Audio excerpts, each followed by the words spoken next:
this episode, Guy Baskin continues his journey through the Malaysian state of Sabah, North Borneo, and explores the lost world.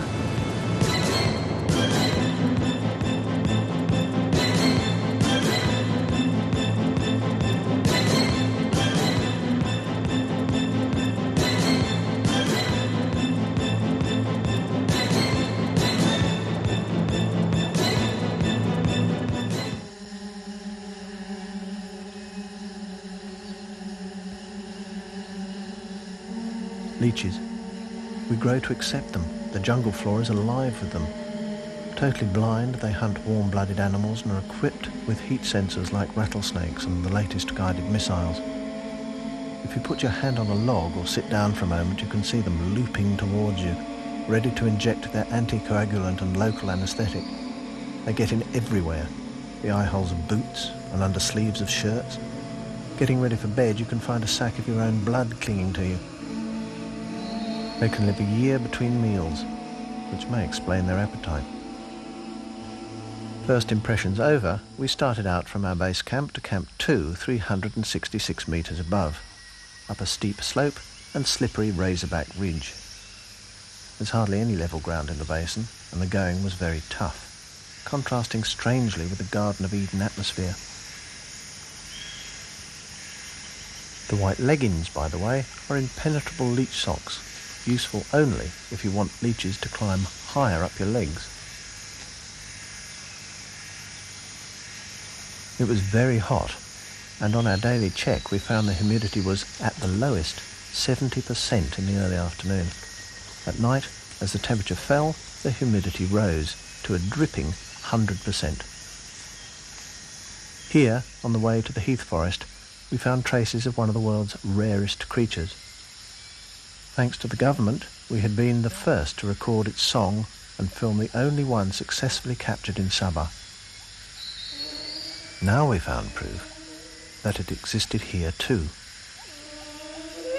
On the soft earth of the slope, we found the deep impression left by the foot of a Sumatran rhinoceros, once thought by many to be extinct in Sabah.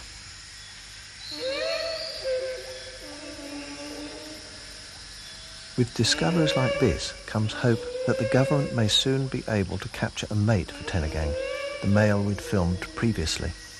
And in time, with a careful breeding program, deep jungle like the Meliau Basin will be repopulated with their offspring. And we will listen in wonder to this echoing song.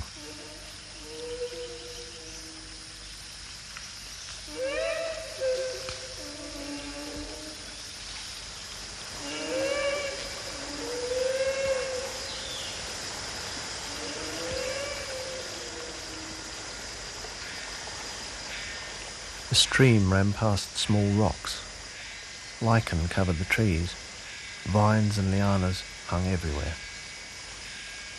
We walked in a green cathedral, decorated with orchids that hung in glowing clusters or peeked shyly, the size of buttons, from the understory.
The ground on which I walked felt ancient.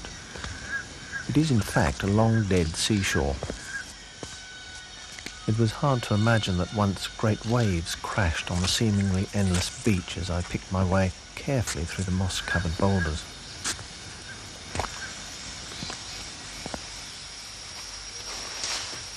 After a while, we began to climb higher into the montane forest. The foliage changed. Dr. Clive Marsh took us to this area in search of the unique flora that grows here.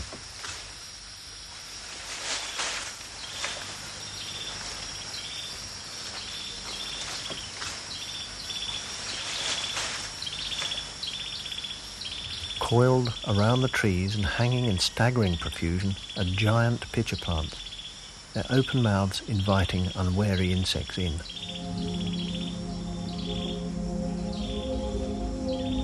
But these lips hold the kiss of death.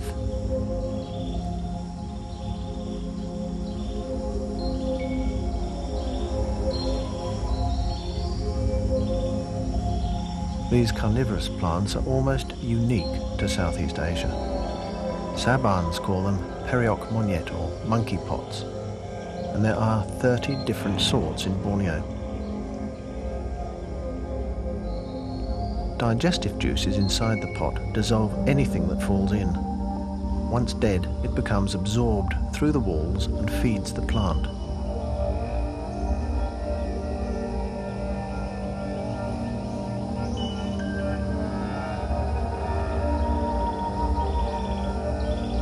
One creature alone thrives inside the plant.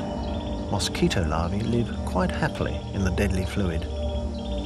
Some of the larger plants have been known to devour frogs.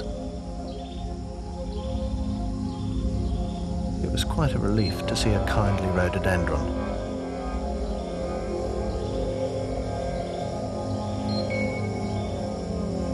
The founder of Singapore, Sir Stamford Raffles, lent his name to more than a famous hotel. Occasionally, every few years, during the space of about 48 hours, there occurs a rare botanical sight: the blooming of the world's largest flower, the Rafflesia. This one, recently described and known only from Sabah, was discovered by the expedition, and we returned at intervals to record the development of the flower as it grew to the size of a dinner plate.